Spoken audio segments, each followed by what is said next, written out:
Right now, sitting under the hood of your car, there's a plastic box quietly counting down to the exact day your warranty expires.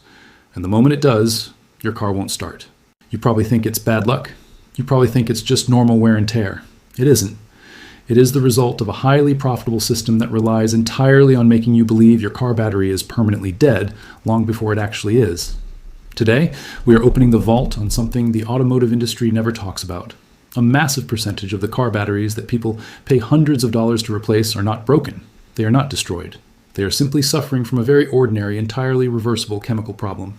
Give me 10 minutes, and I will show you exactly how the auto industry turns your inconvenience into their recurring revenue stream, and how a piece of equipment cheaper than a tank of gas can stop them from ever doing it to you again. Picture this. Every driver knows the feeling. It's a freezing Tuesday morning. You are already running late.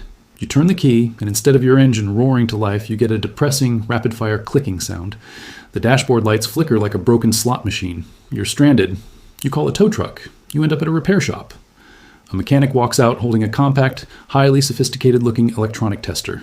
He clamps it onto your battery terminals, waits 3 seconds, and shows you a little paper printout. He points to a number printed in red. "Internal resistance is too high," he says, shaking his head. "The health is way down. This battery is at the end of its life." You imagine yourself getting stuck in a snowstorm. You imagine your wife or kids stranded on the dark shoulder of a highway. The psychological hook is set. So you nod. You hand over $200 or more, let them take the old battery away, and you drive off feeling relieved. Here's what that mechanic rarely explains. That little machine is measuring your battery's cold cranking performance, its ability to deliver a massive burst of current at this exact specific moment. That number matters, absolutely.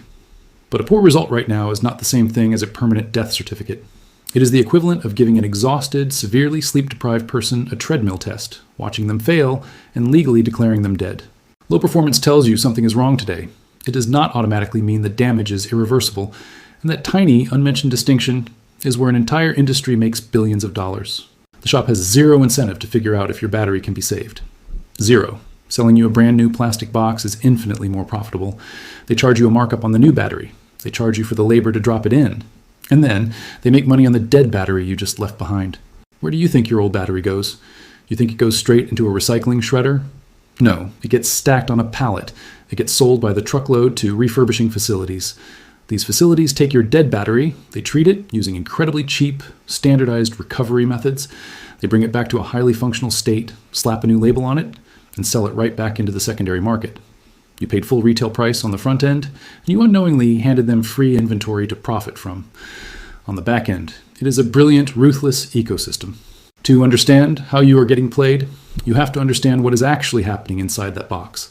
For all the digital screens and self-driving sensors in your car, your 12-volt battery is practically ancient technology.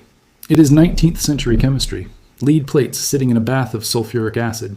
When your battery discharges, the acid reacts with the lead plates and forms a byproduct called lead sulfate.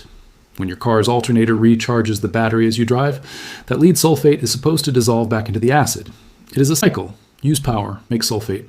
Charge up, erase sulfate. In a perfect laboratory, it works flawlessly. But real life is brutal on car batteries. Short 5-minute commutes to the grocery store are hard on them.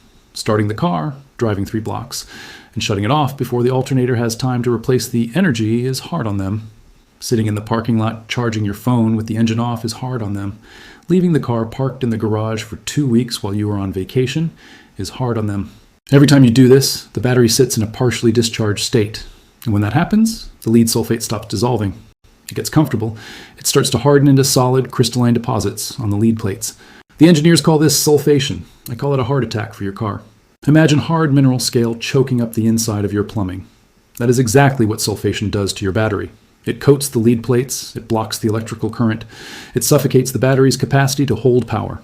As this crystal buildup gets thicker, the internal resistance skyrockets.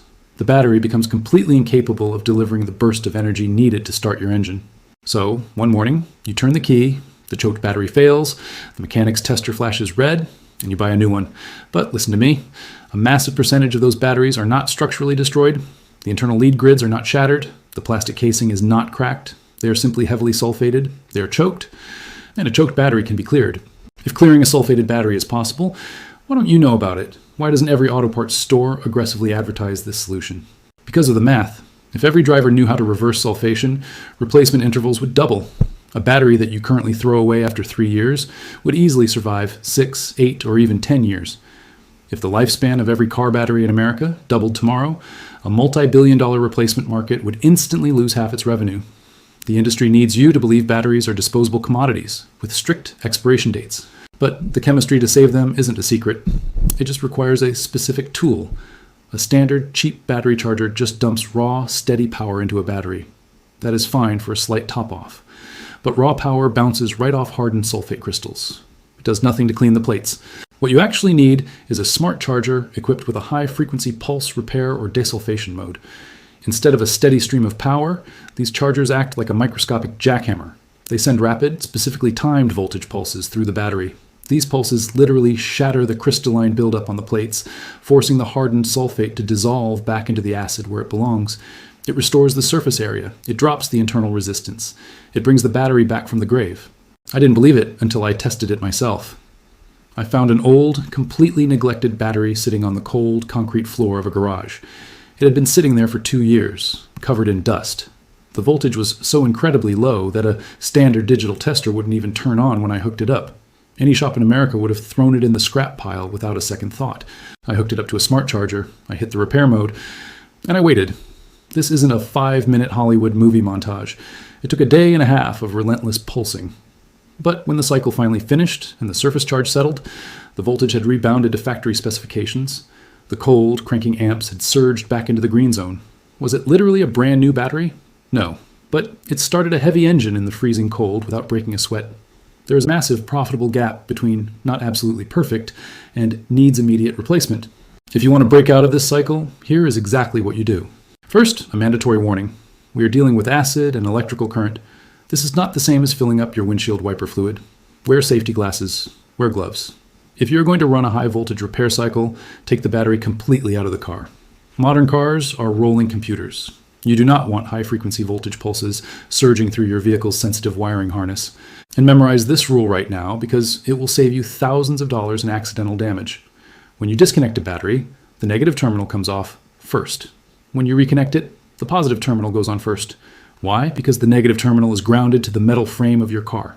If you're loosening the positive terminal first and your metal wrench slips and touches the car body, you will create a massive direct short. Sparks, melted tools, blown computer modules, or a ruptured battery. Negative off first, always. Once the battery is out and sitting in a well-ventilated area, check the fluid. If you have a traditional flooded battery with removable caps on top, pry them off and look inside. If the lead plates are exposed to the air, they are dying. You need to top off the fluid. But listen closely. You must use distilled water, not tap water, not filtered fridge water, not the half-empty bottle of spring water rolling around in your back seat. Any minerals or impurities will completely assassinate the chemistry of the battery. Pure distilled water only, just enough to cover the plates.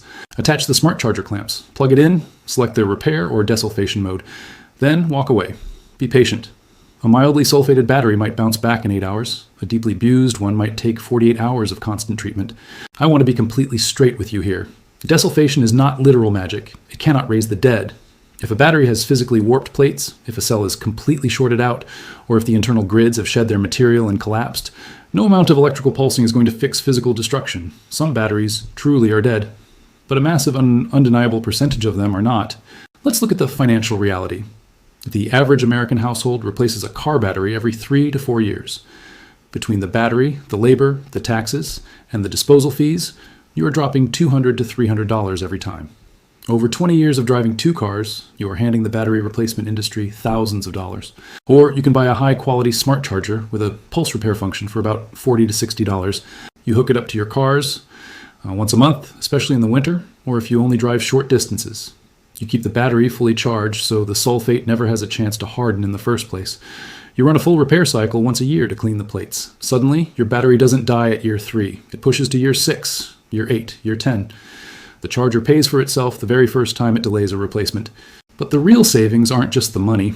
It is the cost of your peace of mind. It is avoiding the absolute panic of a car that won't start when you have to be at work in 20 minutes. It is avoiding the hour-long wait for a tow truck in the freezing rain.